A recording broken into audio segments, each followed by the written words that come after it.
جیسے عبدالرحمان خان نے کہا کہ سب سے بڑا مشکل کام اپنی سیاسی حیثیت کو داؤ پر لگانا ہے. آپ کے سامنے ہے، لکھا جاتا تھا، کہا جاتا تھا، دیوار پہ لکھا ہے یہ ڈیفالٹ کر جائے گا ملک، آج سے آگے نہیں چلے گا ملک، یہ ڈیفالٹ کرنے لگا ہے ملک. چند لمحوں کی بات ہے، یہ سری لنکا بن جائے گا، کشت و خون ہوگا یہاں پر، لوگ گریبان پھاڑیں گے ایک دوسرے کے، گاڑیوں کو سڑکوں پر روکا جائے گا، آگ لگا دی جائے گی.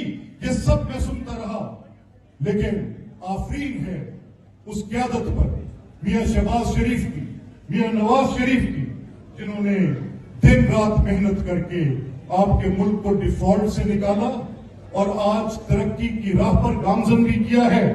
آج سارے معاشی اشارے اس بات کا اندیا دے رہے ہیں کہ بنیاد درست ہے، اب اس سفر کو آگے لے کر چلنا ہے.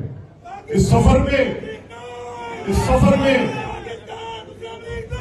میں مشکلات آئیں گی، اس سفر میں مشکلات آئیں گی، لیکن مسلم لیگ کی قیادت آپ کے سامنے ہے.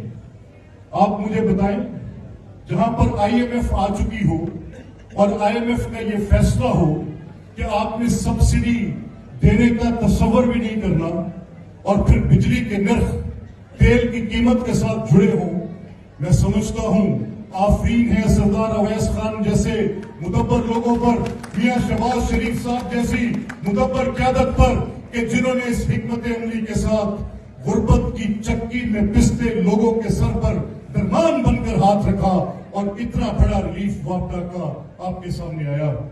آج جب یہ قید لگی کہ کسان کے پاس آپ کو فوڈ ڈپارٹمنٹ کو ختم کرنا ہے، 4 صوبے ہیں، چاروں صوبوں میں گندم ہوتی ہے، لیکن واحد صوبہ پنجاب ہے جہاں مسلم لیگ کی حکومت ہے، جو باہر نکل کر کسان کے پیچھے جانے کے لیے بھی اربوں روپے کے پیکج لے کے کر رہی ہے.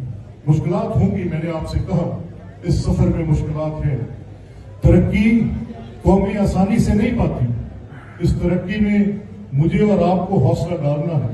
آج ملک کے گرد جنگ کے سائے لہرا رہے ہیں. مجھے نہیں پتا کہ کل ہونے والی صبح کیسی ہوگی. کل وہ جو جارحیت پر اترا، جنگی اقدام کرتا، نیم پاگل دہشت گرد، وہ جو مودی سرکار چلاتا، ہندوستان میں بیٹھا ایک ظالم غاصب قاتل جو وہاں پر مسلمانوں کا بے دریغ قتل کرتا ہے، جو وہاں پر کسی اور مذہب کو زندہ رہنے کا حق نہیں دیتا، جو عیسائیوں کا بے دریغ قتل کرتا ہے، جو وہاں پر تباہی اتار کر بیٹھا ہے ہندتوا کے نام پر، وہاں پر میجورٹی کا وہ اس طرح سے تسلط قائم کرنا چاہتا ہے کہ اقلیتوں کو ان کا سانس بند کر دے، دبا دے. لیکن میں آپ سے یہ کہہ دوں کہ خدا کرے کہ میری عرض پاک پہ اترے وہ فصل گل جس کو کبھی اندیشہ زوال نہ ہو.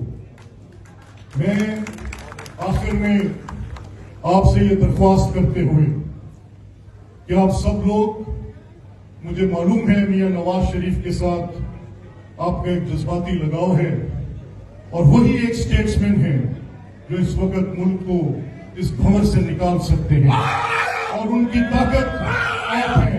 میری آپ سے درخواست ہے کہ مسلم لیگ کے کارکن کا جو فرض ہے وہ ادا کرتے رہیے.